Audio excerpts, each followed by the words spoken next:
Assalamu alaikum, I'm Aisha and you're watching Samar News. Here are today's headlines. US President Donald Trump has declared that the airspace above and around Venezuela is closed in its entirety. The statement, posted on Truth Social, was directed at airlines, pilots, drug traffickers, and human traffickers, though the White House has not provided further details on enforcement. The move comes as Washington increases pressure on President Nicolás Maduro's government. Venezuela's communications ministry has not yet responded to the announcement. The Director General of ISPR, Lieutenant General Ahmed Sharif Chowdhury, has accused the Afghan Taliban regime of fully facilitating terrorists infiltrating Pakistan, and said misleading propaganda was being spread against Pakistan's security forces regarding border management. He said there is a strong political terror crime nexus in border regions, facilitated by the terrorists. He questioned, what kind of guests are these who enter Pakistan with arms, adding that the Afghan Taliban regime did not represent the Afghan people.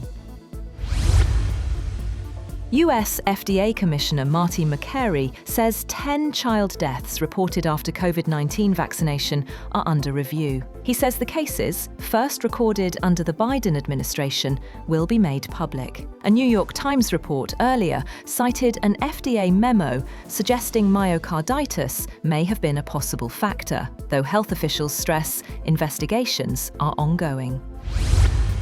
Pope Leo visited Istanbul's famed Blue Mosque, removing his shoes in a sign of respect, but not appearing to pray in his first visit as leader of the Catholic Church to a Muslim place of worship during his 4-day visit to Turkey. The first US Pope bowed slightly before entering the mosque and was led on a tour of the expansive complex by its imam and the Mufti of Istanbul. Leo smiled during the 20-minute visit and joked with one of his guides, the official who leads the daily calls to prayer. Global airlines are racing to fix a major software glitch in Airbus A320 jets after a sweeping recall temporarily grounded aircraft across Asia and Europe. The recall affects 6,000 planes, more than half of Airbus's entire A320 family fleet, making it one of the largest in the company's 55-year history. The disruption is already raising concerns for US travelers, as the issue threatens flight schedules during the busiest travel weekend of the year. The United States has immediately paused issuing visas to individuals travelling on Afghan passports.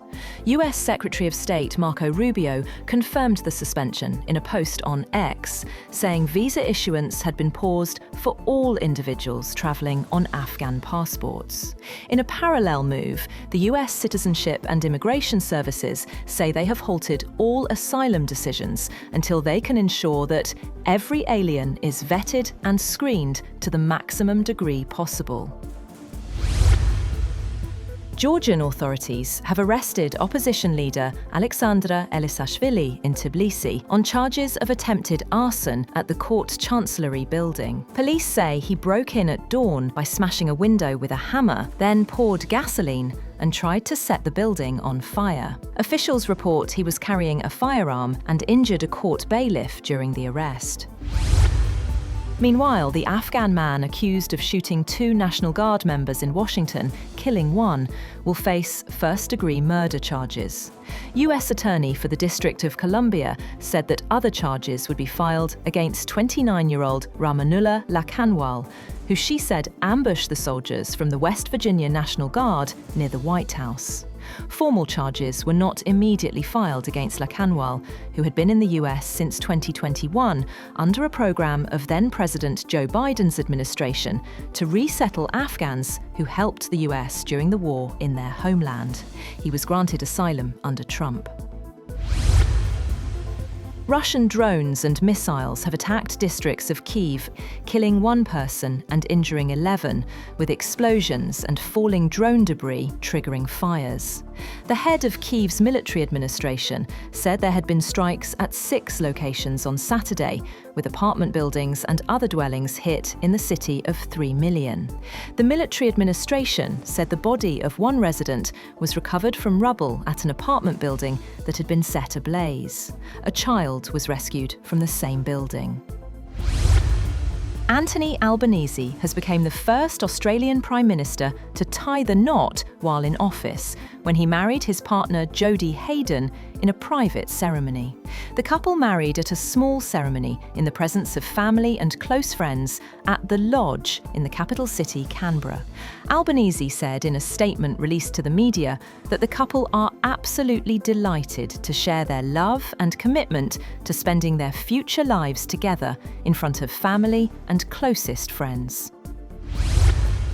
Russian President Vladimir Putin has told Hungarian Prime Minister Viktor Orbán that he would still be happy to meet US President Donald Trump in Budapest. The meeting in Hungary had been agreed in October, but later cancelled by Trump.